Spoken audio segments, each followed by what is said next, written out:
کہ ان وحشیوں کو ایک دوسرے کا گلا کاٹنے سے باز رکھنے کے لیے اس کے سوا کوئی تدبیر نہیں کہ انہیں کسی غیر ملک میں بھیج دیا جائے۔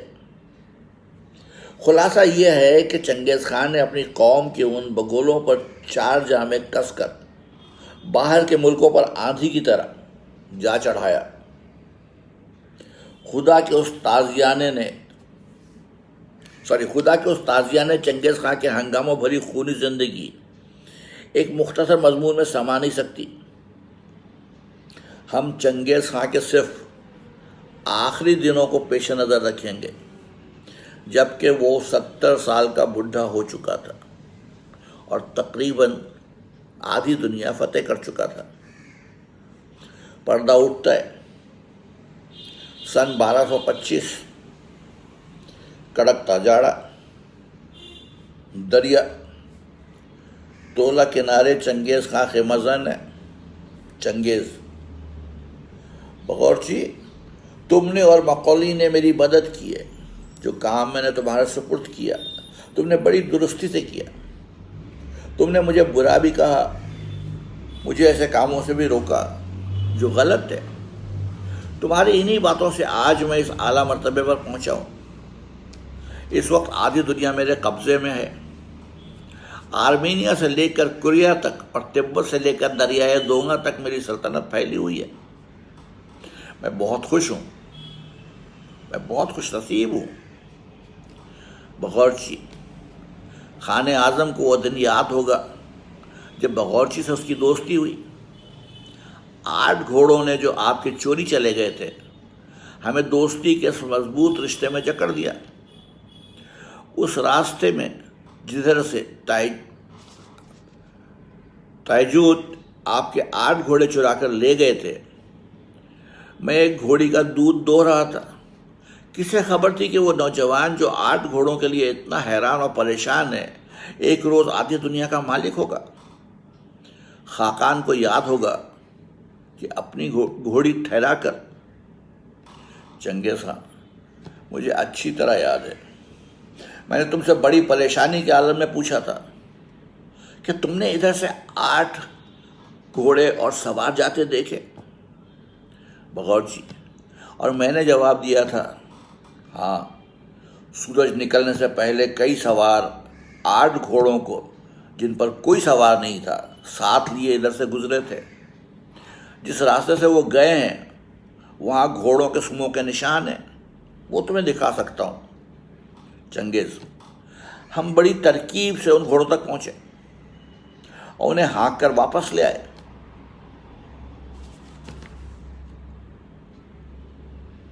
تائجوت کو خبر ہو گئی، انہوں نے ہمارا پیچھا کیا۔ تم نے مجھ سے کہا، اپنا تیر کمان مجھے دے دو، میں پیچھے رہ کر کا مقابلہ کروں گا۔ بغورچی: مگر آپ نے میری درخواست منظور نہ کی۔ غرض یہ کہ ہم دونوں گھوڑے دوڑاتے آگے بڑھتے رہے یہاں تک کہ شام ہو گئی اور روشنی کم ہونے لگی، مگر وہ سبزے گھوڑے والا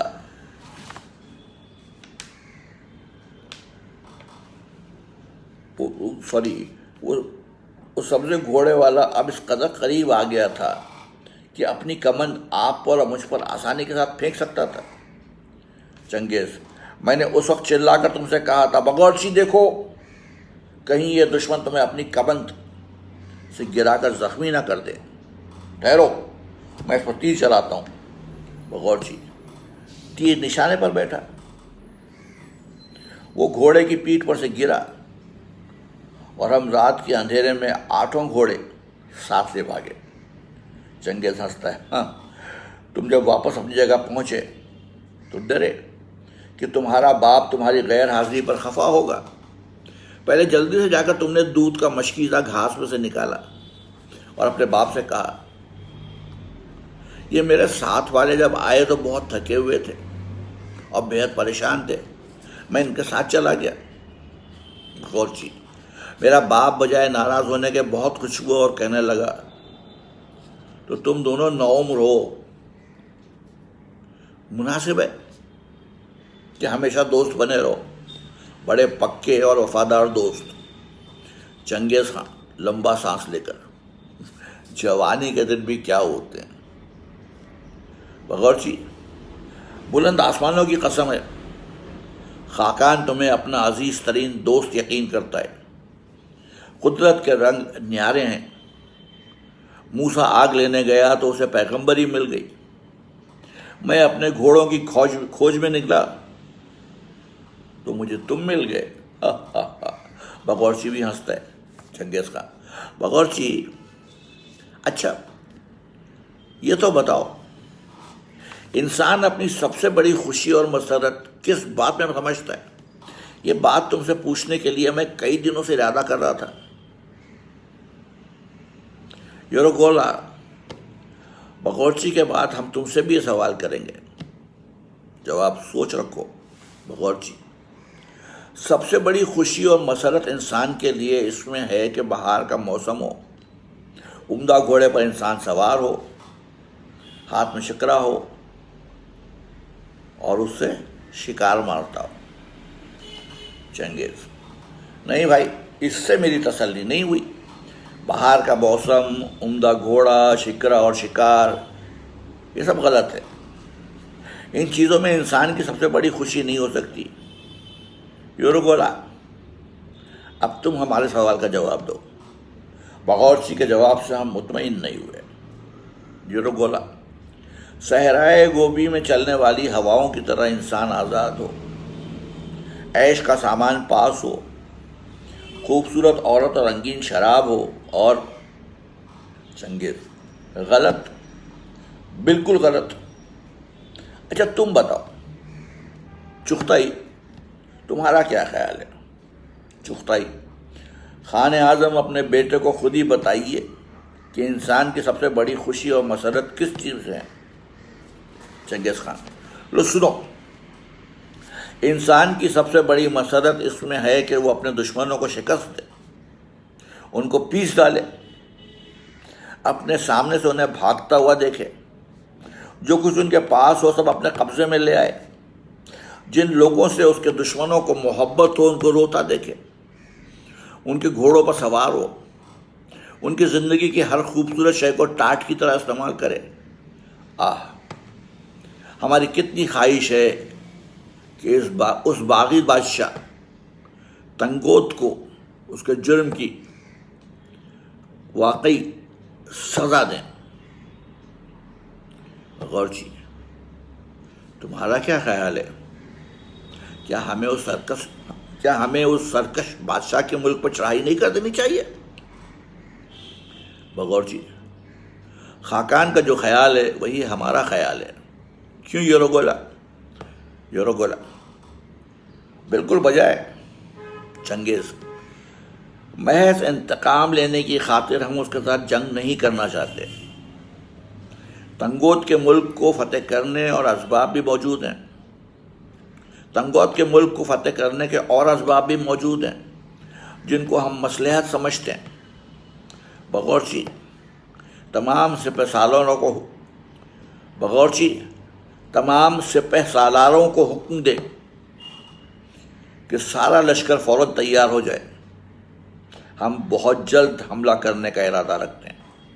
باورچی: بہتر۔ چنگیز: جنگ کا نقشہ ہم آج ہی تیار کر دیں گے، جس کے مطابق ہمارے سپہ سالاروں کا لڑنا آسان ہوگا۔ تم اس اثنا میں جاسوس روانہ کر دو۔ لڑائی کا جو نقشہ تجویز کیا جائے گا اس کی صراحت فوراً ہی کر دی جائے گی۔ جو راستہ تجویز کیے جائیں گے ان سے تمام سپہ سالاروں کو باخبر کر دیا جائے گا۔ باورچی: میرے اس نافرما بردار بیٹے جارجی کی کوئی تازہ خبر؟ تم لوگ نہیں جانتے کہ ہماری فتوحات سے بھرپور زندگی پر جارجی کا وجود کالے بادل کی طرح چھا گیا ہے۔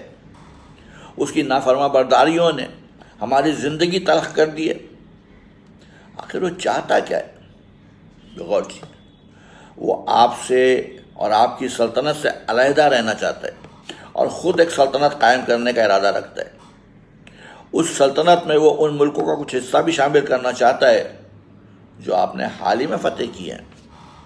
چنگیز خان: مجھے معلوم ہے، مجھے سب کچھ معلوم ہے۔ جس زمانے میں ہماری فوج خوارزم شاہ سے لڑ رہی تھی، اس نالائق نے ہماری حکمت عملی سے اختلاف کیا۔ اس کی نافرمانیوں کی فہرست اتنی طویل ہے کہ یوروگولا حضور چنگیز، لشکر کے سامنے ہمارے الفاظ ایک بار پھر دہرا دو۔ یاد ہیں تمہیں وہ الفاظ؟ روزمرہ کی زندگی میں ایسے رہو جسے 2 برس کا گائے کا بچہ، لیکن لڑائی میں شکرے بن جاؤ۔ ضیافتوں اور جلسوں میں اس طرح کھاؤ جسے سانڈ کھاتے ہیں، لیکن لڑائی میں عقاب بن کر شکار پر جھپٹو۔ دن کی روشنی میں بڈھے بھیڑیے کی طرح چوکنے اور رات کے اندھیرے میں کالے کوے کی طرح ہوشیار رہو۔ چین سے جس وقت چنگیز خان واپس آیا تھا تو قن کے ملک کے ان حصوں پر جن کو مغلوں نے فتح کیا تھا، قن نے پھر اپنا قبضہ جما لیا تھا۔ مقبول نویا جو چنگیز خان کا نائب تھا، قن سے برابر لڑتا رہا۔ چنگیز نے سوچا کہ جغرافیائی حالات کچھ ایسے ہیں کہ قن کا خاتمہ اس وقت تک نہ ہو سکے گا جب تک تنگوت کے ملک میں اس کی حکومت قائم نہ ہو جائے، کیونکہ تنگوت کے ملک سے قن کی راجدھانی پر حملہ کرنا آسان تھا۔ غرض یہ تنگوت سے لڑنے کو چنگیز خان نے ایسا ضروری سمجھا کہ 71 برس کی عمر میں بھی لشکر کا سردار بن کر اٹھا اور اس ملک پر چڑھائی کر دی۔ سن 1226 میں تنگوت سے لڑائی شروع ہوئی۔ چنگیز خان کی بیوی یسوئی اور شہزادے ساتھ تھے۔ شروع میں لڑائی میں کامیابی رہی، لیکن جب جاڑا آیا تو چنگیز خان ایک دن گھوڑے پر سے گرا اور ایسی چوٹ آئی کہ اس کے صدمے سے وہ بیمار ہو گیا۔ یسوئی: خان کے دشمنوں کی طبیعت بہت خراب ہے، گھوڑے پر سے گر کر ایسی چوٹ آئی ہے کہ کئی جوڑ ہل گئے ہیں، کل سے تیز بخار ہے۔ میں نے آپ لوگوں کو اس لیے یہاں بلایا ہے کہ اس جنگ کے متعلق بات چیت کی جائے جو روز بروز بڑھتی چلی جا رہی ہے۔ بغور جی، تم بتاؤ ایسی حالت میں کیا جنگ جاری رہنی چاہیے؟ بغور جی: خاقان کی حالت کو نازک نہیں کہی جا سکتی، مگر اس بڑھاپے میں شدید چوٹیں بہت خطرناک ہوتی ہیں۔ میری تو یہ رائے ہے کہ کچھ دیر کے لیے جنگ ملتوی کر دی جائے۔ خاقان کا علاج یہاں نہیں کیا جا سکتا۔ جب وہ تندرست ہو جائیں تو جنگ دوبارہ شروع کر دی جائے گی۔ یوروگولا: اس رائے سے مجھے بھی اتفاق ہے۔ چرجوئی: میں سمجھتا ہوں یہ رائے بالکل درست ہے۔ حضور کی تندرستی سب سے ضروری چیز ہے۔ یسوئی: بلانویا، تم اس بارے میں کیا کہتے ہو؟ بلانویا: تنگوت خانہ بدیش نہیں ہے، شہروں میں رہتے ہیں، کہیں چلے تو جائیں گے نہیں، پھر دیکھا جائے گا۔ اب ہم اپنے وطن کو واپس چلے جاتے ہیں، جب خاقان کا مزاج ٹھیک ہو جائے گا تو پھر آ جائیں گے۔ یسوئی: تو پھر یہ طے ہے۔ اچانک بیساکھیوں کی مدد سے چنگیز اندر داخل ہوتا ہے۔ چنگیز: کچھ طے وے نہیں، ہمارا مزاج بخیر ہے، ہم یہیں رہیں گے۔ یسوئی: ایک بیوی کی حیثیت سے ہمیں اپنی ہمدردی کی قائل کر سکتی ہو، مگر جنگ کے میدان میں تمہاری ہمدردی ہمیں کبھی متاثر نہیں کر سکتی۔ یوروگولا: ہمارے بیٹھنے کے لیے چوکی لاؤ۔ فوراً چوکی رکھ دی جاتی ہے۔ چنگیز چوکی پر بیٹھ کر: بغورچی، یہ چپکے کیا سازش ہو رہی تھی؟ بہت افسوس ہے کہ تم بھی میدان جنگ چھوڑنے پر رضامند ہو گئے۔ بغورچی: خاقان، آپ کی صحت سب چیزوں پر مقدم ہے۔ چنگیز: اور ہماری خوشی اس پر مقدم ہے۔ تم لوگ یقین کرو کہ ہم بہت جلد صحت یاب ہو جائیں گے، ہمارا علاج میدان جنگ ہی میں ہوگا۔ تم لوگ اتنا بھی نہیں سمجھتے کہ اگر اس وقت ہم یہاں سے چلے گئے تو پاجی تنگوت یہ سمجھیں گے کہ ہم ڈر گئے۔ آج 71 برس کی عمر میں گھوڑے پر سے گر کر ہم اپنا وقار زخمی کرا لیں نہیں، ہم ہرگز یہاں سے نہیں جائیں گے۔ بغورچی تم ایک ایلچی تیار کر کے تنگوت کے پاس بھیجو جو ہمارا پیغام لے جائے۔ بغورچی، پیغام ارشاد ہو۔ چنگیز، لمبے چوڑے القاب وغیرہ بالکل نہ لکھے جائیں، بس اسے صرف اس قدر کہا جائے، تنگوت نے شروع سے ہمارے ساتھ وعدہ کیا تھا کہ تم ہمارے دوست دستے راست بنو گے، لیکن جب ہم مسلمانوں سے لڑنے گئے تو تم نے ہمارے ساتھ چلنے سے انکار کر دیا اور اس نافرمانی کے ساتھ ہماری توہین کی۔ اب مسلمانوں کو مغلوب کرنے کے بعد میں تم سے نپٹنا چاہتا ہوں۔ ہمارے قہر سے ڈرو اور ہتھیار ڈال دو۔ بلا نویا، آپ قوت و سطوت کے خدا ہیں۔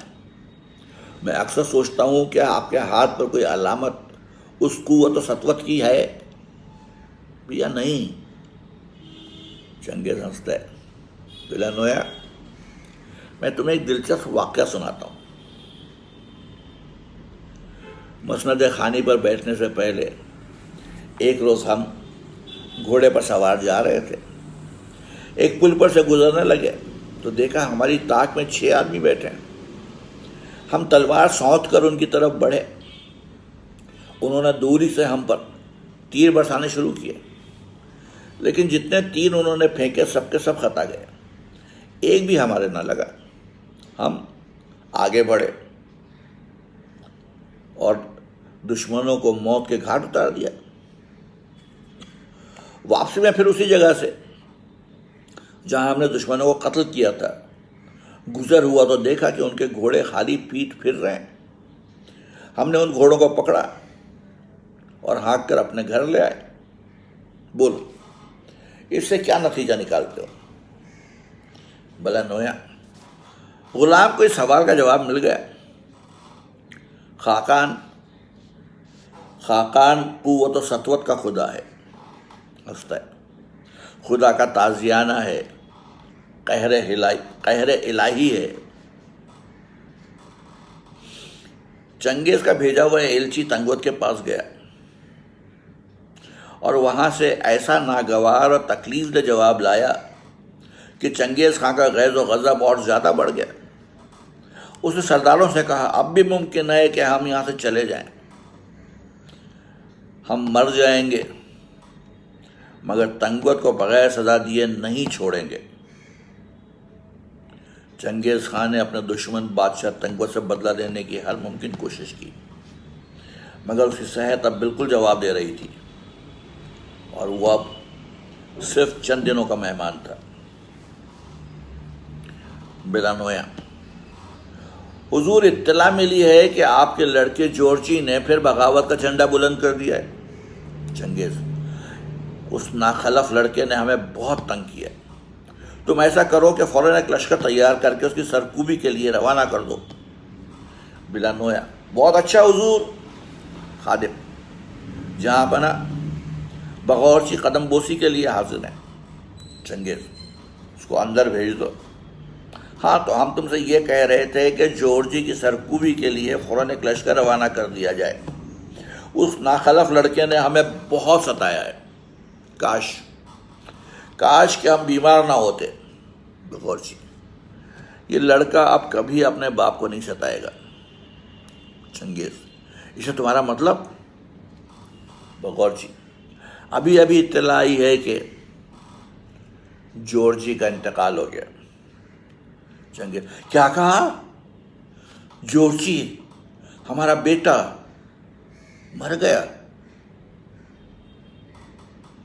ہم تھوڑی دیر کے لیے دوسرے کمرے میں جا رہے ہیں، ابھی آتے ہیں۔ دوسرے کمرے میں چلا جاتے ہیں۔ بلا نویا، تم نے دیکھا بغورچی، خان کو اپنے بیٹے کی موت کا صدمہ ہوا ہے۔ بغورچی، میں نے خان کو آج پہلی بار مغموم دیکھا ہے۔ بلا نویا، اسی لیے دوسرے کمرے میں چلے گئے۔ بیٹے کی موت پر تنہائی میں چنگیز خان نے بہت غم کیا، مگر یہ غم کسی پر ظاہر نہ ہونے دیا۔ فوجیں برابر آگے بڑھتی رہیں، چلتے چلتے صنوبر کے جنگل سے گزر ہوا، جہاں سورج کی حدت کے باوجود درختوں کے سائے تلے برف جمی ہوئی تھی۔ یہاں پہنچتے ہی چنگیز خان نے لشکر کو ٹھہرنے کا حکم دیا اور قاصدوں کو بلا کر کہا کہ بہت جلد گھوڑے دوڑاتے ہوئے تولی کے پاس جاؤ، اس سے کہو کہ فوراً میرے پاس آئے۔ تولی اس کا میانہ عمر بیٹا جب خان کے خیمے کے اندر داخل ہوا تو اس نے دیکھا کہ باپ آتش دان کے قریب ایک قالین پر سمور میں لپٹا پڑا ہے۔ چنگیز خان: آؤ تولی میرے بیٹے، آؤ، میں تمہارا منتظر تھا، آؤ ادھر میرے پاس بیٹھو۔ میرے وفادار دوست اور بہادر جرنیل سب اس وقت موجود ہیں۔ میں ان سے کہہ چکا ہوں کہ میری موت اب بہت قریب آ گئی ہے۔ جب میں اس سے نہیں ڈرتا تو تم کیوں ڈرو؟ تولی: ابا جی ایسا نہ کہیے۔ چنگیز: بے وقوف نہ بنو۔ تولی: ہم وصیت کرنا چاہتے ہیں، فضول باتوں میں وقت ضائع کرنا نہیں چاہتے۔ سنو، ہماری وصیت ہے کہ قند سے لڑائی جاری رہے۔ جس وقت تنگوت کی راجدھانی فتح ہو جائے تو تنگوت کے بادشاہ کو اس کے تمام ساتھیوں کو جو اس کے ساتھ رہتے ہیں قتل کر دیا جائے۔ جب تک یہ صورت پیش نہ آئے ہماری موت کو پوشیدہ رکھا جائے۔ اوکتائے تمہارا بھائی بلند ہمت اور رحم دل ہے، اس کا حسن اخلاق بہت اچھا ہے، لوگ اسے پسند کرتے ہیں، اس لیے ہم اسے اپنا جانشین مقرر کرتے ہیں۔ تولی: آپ کا فیصلہ برحق ہے۔ چنگیز خان: تولی: مشرق میں جس قدر ملک ہیں تم ان کے مالک ہو۔ تولی: شکریہ۔ چنگیز خان: اور تمہارے چھوٹے بھائی چغتائی کو ہم نے مغربی ملک دیے۔ تم لوگ سب سن لو کہ ہمارے ان الفاظ میں کسی قسم کی تبدیلی نہ ہونے پائے۔ لڑائی جاری رہے اور تنگوت کے بادشاہ کو ماں اور اس کے ساتھیوں کے موت کے گھاٹ اتارا جائے۔ یہ بھی یاد رہے کہ دشمن کو ہماری موت کی اطلاع نہ پہنچے۔ وصیت مکمل کرنے کے بعد چنگیز خان کی روح پرواز کر گئی۔ اس کا انتقال جنوبی چین میں سنگ کے اندر ہوا۔ اس خیال سے کہ دشمنوں کو اس کی موت ظاہر نہ ہو، تابوت لے جاتے وقت راہ میں جو آدمی ملا اسے قتل کر دیا گیا۔ وہ انسان جو ماں کے پیٹ سے مٹھی میں جمع ہوا خون لے کر پیدا ہوا، ساری عمر خون کی ہولی کھیلتا رہا، موت کے بعد بھی خون خرابے کا باعث ہوا۔ چنگیز خان کا تابوت گاڑی میں جا رہا تھا اور لوگ بیان کر رہے تھے، اس سے پہلے تو شکرے کی طرح شکار پکڑتا تھا، آج بھاری آواز دیتی ہوئی گاڑی تیرا تابوت لے جا رہی ہے۔ ہائے میرے چنگیز خان، کیا یہ سچ ہے کہ تو اپنی بیوی بچوں کو چھوڑ کر چلا گیا اور اپنی قوم کی مجلس سے اٹھ گیا؟ ہائے میرے خان، پہلے تو عقاب کی طرح چکر کاٹتا ہوا ہمارے آگے آگے راہ بتاتا ہوا چلتا تھا، آج تو نے ٹھوکر کھائی اور گر گیا۔ ہائے میرے خان، تو ہمارے بیچ سے اٹھ گیا۔